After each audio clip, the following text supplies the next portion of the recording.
Assalamualaikum warahmatullahi wabarakatuh.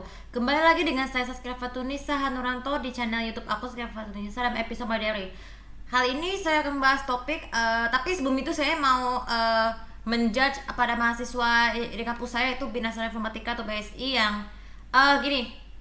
Banyak di antara kalian mahasiswa yang seperti saya yang nggak bisa yang kemarin atau hari ini sampai hari kedepannya yang nggak bisa ikut wisuda karena gini. Sebenarnya kan saya udah pernah rencanain wisuda aku kan sejak setahun lalu itu tanggal 23 Maret. Tapi sebenarnya karena Covid ya, jadi terpaksa wisudanya tahun lalu tuh harus ditunda dan diundur ke harusnya minggu ini, harusnya kan hari kemarin. Cuman karena tuh sebenarnya aku memang Justin kalau banyak di antara kalian yang terus mahasiswa yang nggak bisa ikut wisuda itu gini, banyak yang komen nggak benar. Wah, ini kenapa saya minta dibalikin? Nah, ini sebenarnya kan saya udah merencanakan untuk sebenarnya gini, wisuda itu kan sebenarnya cuman semacam acara yang seperti pemanyangan hadiah, tapi itu nggak, sekarang nggak ada karena memang lagi Covid.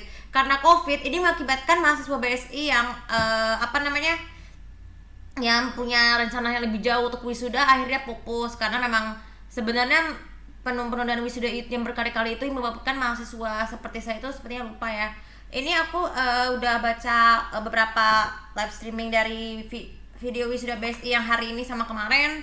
Ada yang mengatakan bahwa wisuda itu tuh sebenarnya bersifat tidak wajib, tidak seperti wisuda yang normal lainnya. Karena kalau wisuda tidak wajib ini biasanya wisudanya tidak wajib karena memang hanya untuk bagian hadiah. Tapi yang penting kita udah yang kalian tuh yang masih punya ijazah, masih ada ijazah, ada transkrip nilai ya. Jadi sebenarnya ijazah itu tuh tidak perlu diturunkan lagi karena memang lebih tepatnya dibagikan lah, karena tuh jadi hak kita bahwa kita sebagai mahasiswa kita sudah pasti lulus dari Universitas BSI.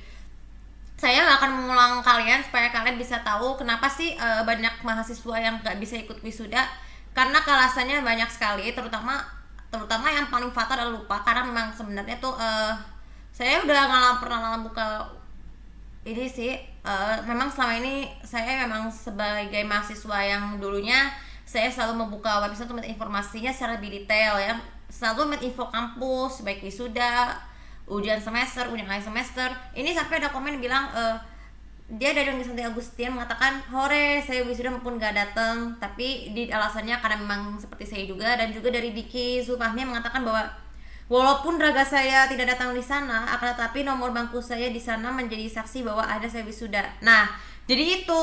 Jadi banyak banget mas BSI yang sudah bayar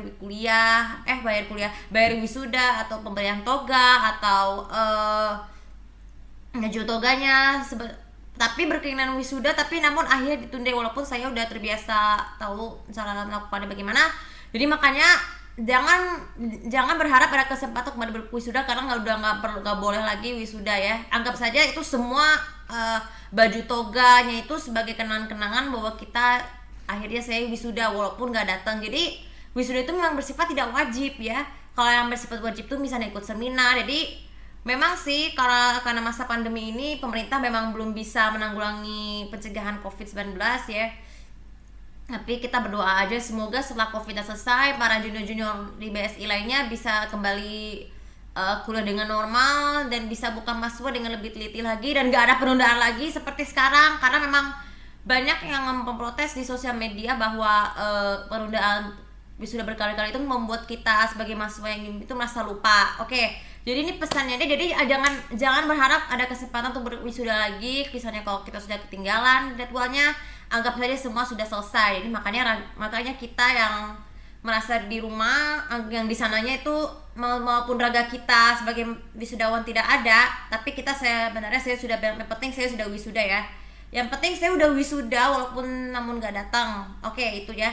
Nah, jadi terima kasih buat kalian yang sudah berjuang keras belajar, melakukan tugas skripsi ya saat wisuda BSI tadi. Jadi makanya nanti kalau sebagai mahasiswa baru jangan lupa selalu buka website mahasiswa baik dalam kondisi Covid atau enggak ya. Semoga bisa bermanfaat. Nah, berkaitan dengan itu semua ini berhubungan banget saya bikin topik tentang rasa meltdown, rasa kesal sendiri ya. Kalian pernah bayang nggak kalau zaman dulu tuh sebelum KPI ada tuh program TV selalu berkualitas? Ya memang harus, karena kan program TV Indonesia itu memang merupakan pedoman terpenting yang bisa adegan baik yang mendidik atau hiburan. Itu pasti semua telah dinyatakan dalam sensor. Seperti kita lihat, yang sering kita lihat di setiap program TV itu sebelum saat dimulai selalu ada tulisan time cardnya untuk sensor ya. Tapi di jabat sekarang ini sudah pakai Windows karena evolusi waktu ya. Jadi sebenarnya gini, saya udah tidak sembarangan menjudge orang yang komen di misalnya mengenai salah satunya gini. Program TV Indonesia itu kadang-kala tuh pernah mengalami aturan KPI di zaman sekarang ini karena karena diatur oleh KPI, karena kan ada yang bilang, wah ini kenapa ada kata-kata kotor yang disensor, terus ada kenapa sih grayscale, kenapa ada juga ada adegan yang di-cut. Nah ini menjadi pertanyaan alasan kenapa seperti itu. Sebenarnya ini mempengaruhi reaksi baik anak-anak sampai dewasa yang menonton itu tuh, terutama kalau anak yang baik mendidik. Kalau misalnya adegan yang kok ada yang kelewat sih, nah ini pasti mereka akan bisa kesal sendiri dan merasa meltdown, hati kita nggak tenang, masih kesal sendiri. Walaupun program mendidik itu tuh sebenarnya sudah banyak sekali, tapi kalau yang dulu-dulu tuh, terutama yang kisah Nabi yang buatan NCR itu, zaman sekarang tuh sudah nggak pernah tayang lagi TV karena beberapa adegan yang nggak pantas ya buat anak-anak. Tapi kan walaupun mendidik, tapi banyak yang komen juga kenapa nggak pernah tayang lagi. Itu karena KPI jadi membuat anak-anak Islam terutama ya merasa meltdown atau kesal sendiri, jadi hatinya nggak tenang. Kenapa sih nggak itu, makanya memutuskan untuk beli VCD-nya. Tapi kalau karena misalnya lagi nggak ada, jadi kita bisa nonton di sana online. Nah kalau bicara soal grayscale, nah sebenarnya adegan berdarah atau terluka itu tuh kan memang dulu kan belum ada zaman sensor ya, tapi sejak tahun 2010 ke atas tuh adegan berdarah itu kan sering di film lebar atau sinetron atau program lawas tuh selalu disensor, di layarnya selalu di grayscale. Maksudnya tujuannya karena kan kalau darah itu kan warna merah, jadi darah itu sebenarnya merupakan benda yang haram bagi umat Islam. Jadi itu wajar lah kalau misalnya ada orang Islam yang nonton, pasti di grayscale. Apalagi orang Nasrani yang lainnya juga seperti itu, ya wajar lah, karena kan kalau terluka atau darah itu pasti selalu di grayscale. Atau kadang-kala yang kalau yang darahnya kecil itu di blur, karena kan ya lah namanya kalau KPI itu kan tidak boleh menaikkan adegan yang berdarah atau itu. Begitu juga kalau bayangin ada adegan yang nggak pantas di skip itu tuh, misalnya kata-kata jorok, bukan kata jorok sih, apa namanya, adegan yang nggak pantas tuh yang lain, seperti ya memang beberapa waktu lalu kan sempat ada yang bilang kenapa sih pemeran yang di bawah umur tuh harus di adegan menikah. Nah itu tuh, ini juga menjadi adegan yang tidak diperbolehkan dalam ini, tapi saya akan jelaskan di video hari ini ya, hari Jumat. Nah jadi sebenarnya tuh kalau program TV di sensor baik film lebar atau sinetron, nah pasti kalian tahu apa sih kenapa program ini harus diatur KPI. Karena kan gini, setiap kali ada program yang adegannya tidak pantas, pasti ujungnya ditegur KPI atau menghentikan penayangan sementara dalam waktu yang terbilang cukup lama atau sebentar, ya tergantung pihak TV-nya lah. Nah kemudian, kalian yang merasa penggemar film lebar pasti merasa paling meltdown dan kesal sendiri karena ada berapa hal seperti disensor bukan karena iklan atau adegan yang banyak di-cut atau adegan yang nggak pantas. Nah ini menjadi sebenarnya aku udah sering ngalamin ini sih waktu aku nonton film di sini juga, di laptop, di laptop atau di TV itu sebenarnya juga beresiko sering ada adegan yang di-cut karena ya maksudnya bukan karena sensor atau karena iklan ya, tapi waktunya terbatas sama durasi sehingga beberapa sosial Indonesia lainnya itu seperti yang kebanyakan dari MNC Group dan SCM Group itu terpaksa harus men-seek kreditnya secara langsung atau untuk langsung aja ke outro logo supaya bisa ini ya menghemat durasi. Ya memang kalau menghemat durasi itu sebenarnya memang sengaja digunakan.